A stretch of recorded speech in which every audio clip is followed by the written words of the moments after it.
Oh, Assalamualaikum warahmatullahi wabarakatuh. Pada kesempatan kali ini, Waalaikumsalam warahmatullahi saya wabarakatuh. akan mempresentasikan hasil artikel yang berjudul Hubungan Prokrastinasi Akademik dengan Produktivitas Akademik Mahasiswa. Penelitian ini bertujuan untuk mengetahui apakah terdapat hubungan antara prokrastinasi akademik dengan produktivitas akademik mahasiswa. Penelitian menggunakan metode kuantitatif dengan pendekatan korelasional. Data diperoleh melalui penyebaran kuesioner kepada 31 mahasiswa sebagai responden.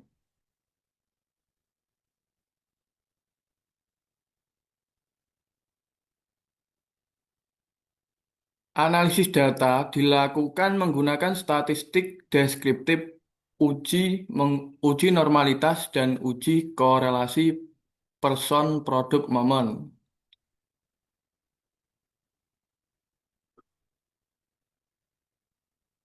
Kemudian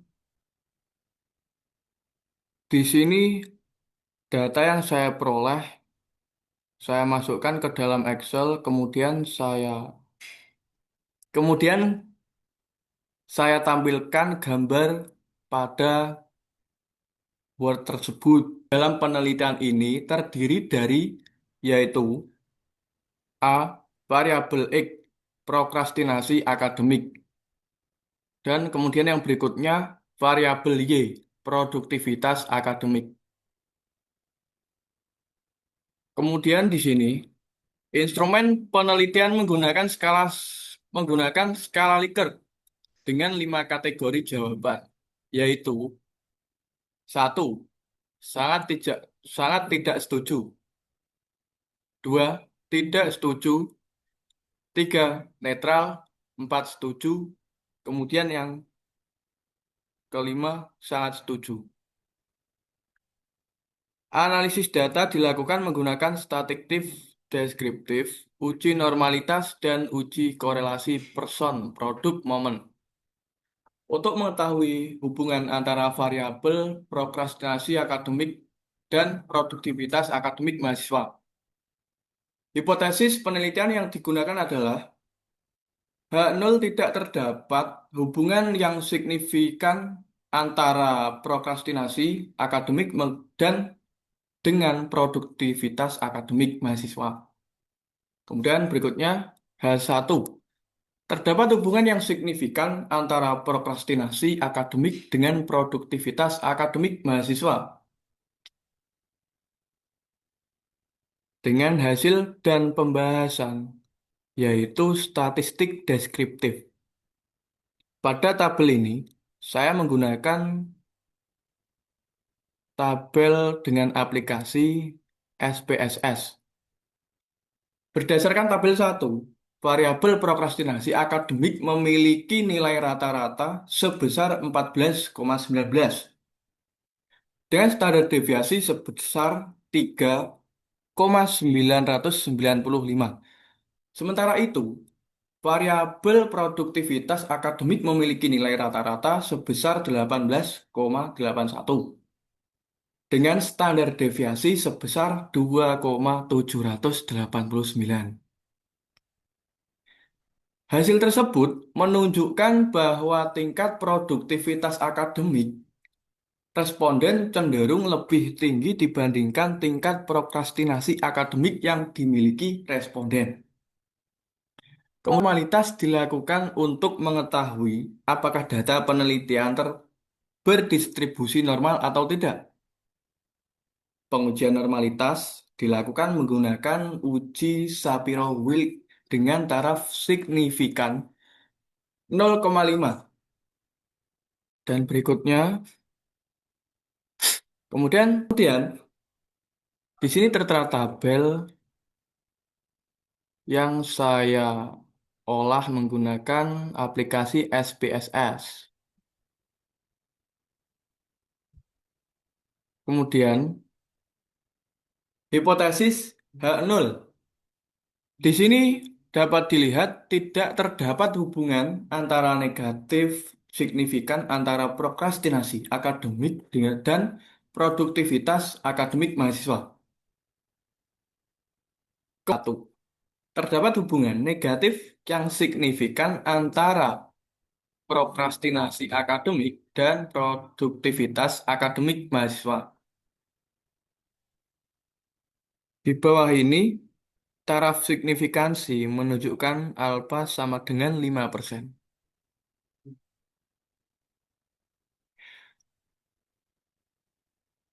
Berdasarkan hasil uji normalitas pada tabel 2, variabel variabel prokrastinasi akademik memiliki nilai signifikansi sebesar 0,33 dan variabel produktivitas akademik memiliki nilai signifikansi sebesar 0,097.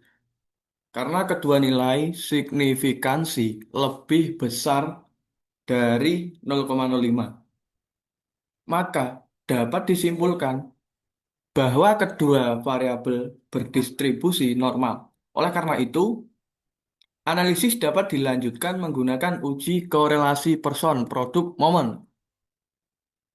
Kemudian pada uji korelasi person produk momen, di sini dapat dilihat tabelnya yang saya buat menggunakan aplikasi SPSS.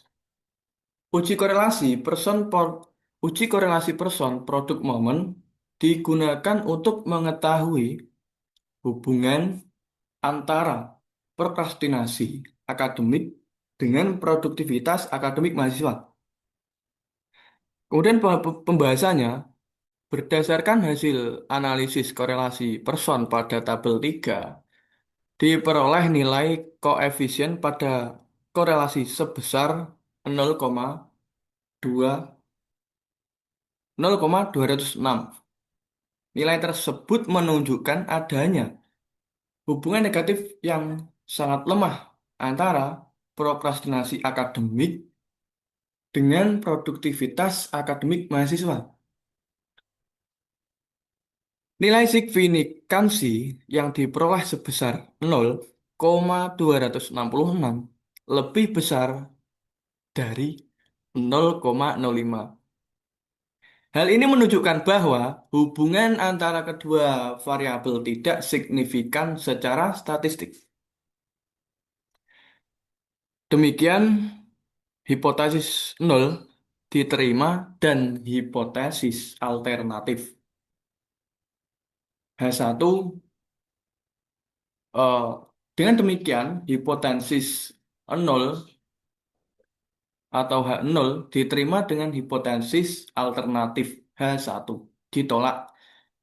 Hasil penelitian ini menunjukkan bahwa prokrastinasi akademik tidak memiliki hubungan yang signifikan dengan produktivitas antara akademik mahasiswa pada sampel penelitian yang digunakan.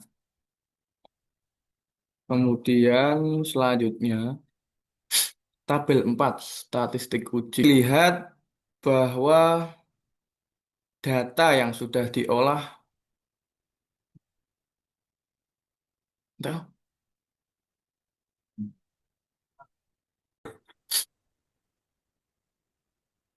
Kemudian tabel 4 statistik uji. Di sini dapat dilihat bahwa data yang sudah diolah dapat terlihat di sini.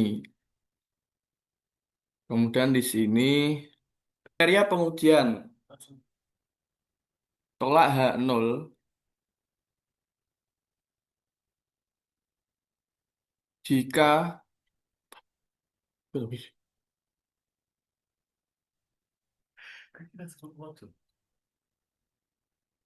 kemudian kita lanjut.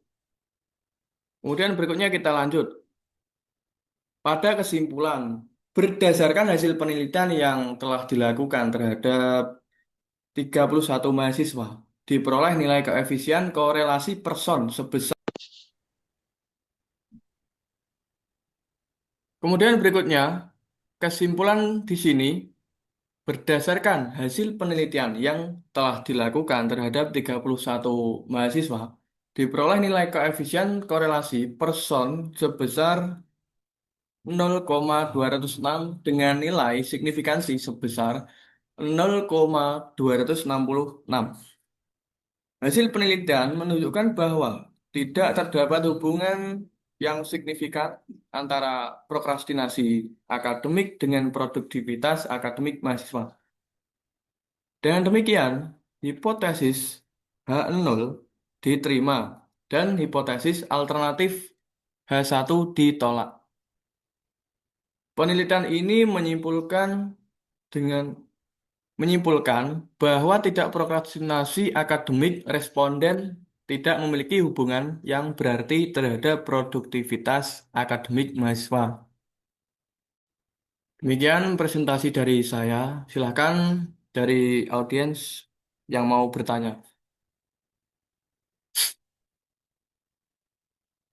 Saya Mas, Oke, dengan siapa Mas?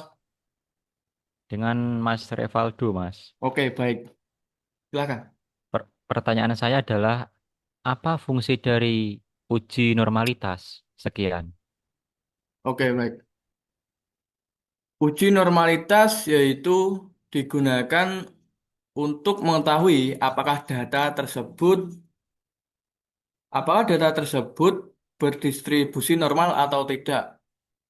Kemudian, hasil uji normalitas menentukan jenis analisis statistik yang akan digunakan. Demikian jawaban yang saya berikan. Gimana, Mas? Terima kasih Mas sudah cukup menjawab. Oke, siap. Sama-sama. Kemudian selanjutnya, silakan. Baik, saya Ahmad Rifia ingin bertanya, Mas. Oke, Eh, Mengapa Anda menggunakan metode korelasional? oke, baik. Dari pertanyaan tersebut, bahwa karena dari pertanyaan tersebut, karena penelitian ini hanya ingin mengetahui karena penelitian ini hanya ingin mengetahui ada atau tidaknya hubungan antara prokrastinasi akademik atau produktivitas akademik mahasiswa dan produktivitas akademik tanpa memberikan langsung terhadap responden. Dah, Mas, gimana? Baik, cukup menjawab. Oke, terima Terima kasih. kasih.